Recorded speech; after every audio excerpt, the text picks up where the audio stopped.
Bon, la question de l'urbanisation, de l'aménagement, qu'il n'y ait plus de cimetière, ça pose problème. Avant-hier, je suis allé au cimetière pour faire une petite ziara à mon père.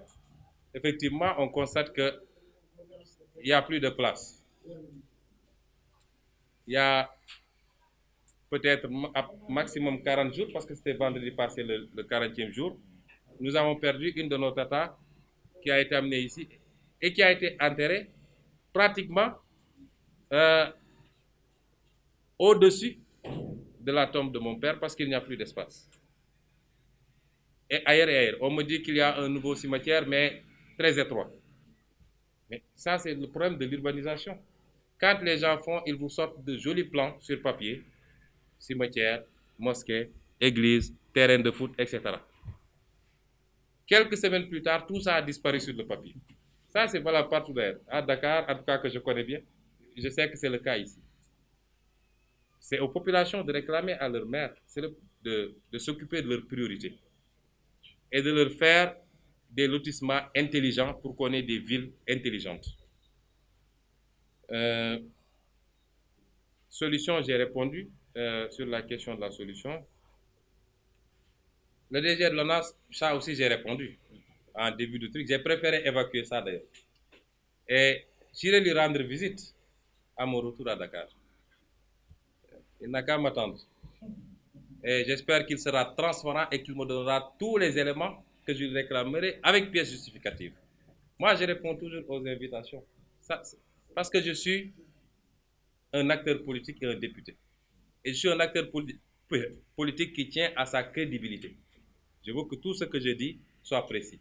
Mais ce que je retiens pour le moment, lui, il reconnaît qu'ils ont échoué. Quand vous deviez faire, rien que l'ONAS devait réaliser à peu près 250 milliards sur 10 ans. On est à 9 ans, il dit qu'il a fait 80 milliards. Ça s'appelle échec. Ça, on peut le retenir tous ici déjà. Après le reste, les détails, où est-ce qu'ils ont mis les 80 milliards? J'irai lui demander ça. Il n'a qu'à tout me donner. Et nous prendrons même des experts en assainissement qui vont nous faire une contre-expertise. Je vous dis, quand je rentrerai à Dakar, si je lui dis que je viens à l'ONAS, ils vont vous fermer les portes de l'ONAS. Ça, c'est les déclarations politiques. On les connaît. Mais le plus simple, ça aurait été, malheureusement, on n'a pas d'Assemblée nationale, mais l'Assemblée nationale doit faire son rôle. Le contrôle de l'action gouvernementale, c'est l'une des attributions de l'Assemblée nationale. Il a fallu que nous sortions pour que grand-père Nias se réveille rapidement pour dire qu'il va convoquer je ne sais quoi et mettre en place des commissions. Si vous voulez enterrer un dossier, allez faire des commissions. Ça ne servira à rien. Cette Assemblée nationale n'épinglera jamais le gouvernement de Macky Sall. Je l'ai dit l'autre jour, tant que Macky Sall sera président, il n'y aura pas de transparence dans ce pays. Quelqu'un a parlé de l'impunité. Combien de dossiers IGE, Cour des comptes, OFNAC, CENTIF, tous les corps de contrôle, c'est sur la table de Macky Sall. Avec son procureur là, expert à je ne sais quoi, pétrole ou je ne sais quoi, ils ne font absolument rien. C'est l'impunité totale. Et après, on va prendre des jeunes qui ont déplacé quelques bornes pour les retenir 2 mois en prison. Tant que Macky Sall sera président de la République, j'ai dit l'autre jour, il est le calife général des escrocs au Sénégal. Vous n'aurez jamais de résultat. Ça, c'est moi qui vous le dis. Je crois que j'ai fait le tour des questions, si je n'en ai pas oublié. Ah, la fameuse mairie. Bien, pour la mairie, vous aurez la réponse le moment venu. Vous savez, moi, je fais partie d'une organisation qui a des règles également.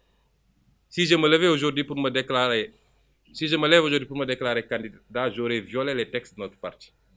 Parce que notre parti a prévu même l'organisation de primaires s'il y a d'autres candidats. La petite Badjekunda a dit qu'elle est candidate. Elle va me concurrencer. Elle a le droit. On va faire les primaires ici à Ziguinchor. Si c'est elle qui sort, c'est elle la candidate.